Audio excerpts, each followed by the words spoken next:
The 2019 federal election was the first in Canada to have a majority of voters from the millennial generation. One of the main issues dominating this election was each of the parties and their plans on climate change. We took a look at three individuals who are each doing their own part at fighting climate change. News Grocery is Ottawa's first zero-waste grocery store in downtown Ottawa, bringing sustainability and convenience to its community.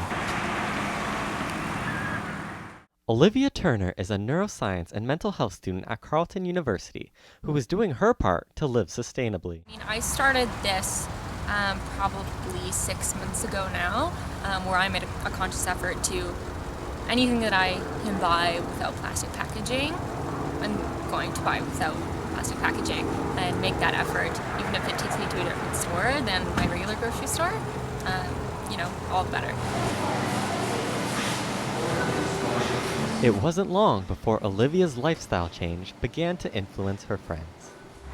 They're buying jars themselves, and beeswax wrap is an alternative to plastic wrap, and reusable Tupperware and reusable bags instead of plastic, and even those small changes in using a coffee tumbler instead of a takeout cup with plastic that's just going to be thrown away. Those small changes are where it starts. We followed Green Party candidate Les Schram as he went canvassing around Ottawa South. What motivates you to run and go out canvassing every day? I have 3 children and 6 grandchildren, and I look at the climate, and I look at the degradation of the oceans, and I look at the degradation of the forests in Brazil and so on, and I say, you have to step up to the plate so they can have a future. If we don't do something with climate change, guess what? By the time the worst of it hits, I'll be gone. But my grandchildren won't be, my children won't be. So I have to do something to make their world better. It's that simple. Schram sees the importance of millennial voters.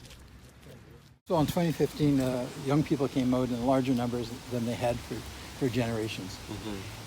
They will be coming out, I believe, in even larger numbers this time. And it will change things, because millennials tend to be more aligned with the NDP or the Green Party than they are with the Liberals or the Conservatives. In order for Schram to achieve his sustainable future, he goes directly to the source. When you get to talk to people, it makes a huge difference. According to Elections Canada, in the 2019 federal election, more than 100,000 people voted on campus between October 5th and October 9th. A recent Yale University study found that millennials are more willing to contact government officials about climate change, donate money to organizations willing to fight climate change, and volunteer time to organizations willing to fight climate change than any other generation. Student Energy, a Canada-wide student organization, seeks to address the need for student engagement to lead sustainable energy policy. I, like everyone at Student Energy, believe that young people, millennials, need to be at the forefront of this movement. As young people, we're used to change. We grew up during a recession. We have been at the period with the most change in technology, and we bring a lot of those perspectives to the table. And at the end of the day, climate change is something that is going to affect us. It is our reality for the rest of our lives, which is why we need to be at the decision-making table and why our perspectives need to be taken into account. So whether it's marching on the streets or voting at the polls, we as young people know that climate change is our issue and we need to own it. The 2019 federal election is now behind us. And with over 1 million votes, the Green Party made waves in the House of Commons, gaining 2 seats for a grand total of 3, which is the most it's had in Canadian history. For young people like Olivia, this election's focus on climate change was a win because it drove conversation on what a sustainable future looks like in Canada. We're the future, and it's impacting us more than it's impacting the older generations.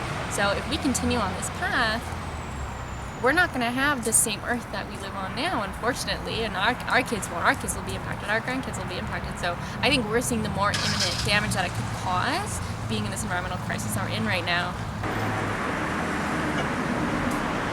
I think the fact that youth are leading the way is very important and speaks volumes to the change that needs to happen.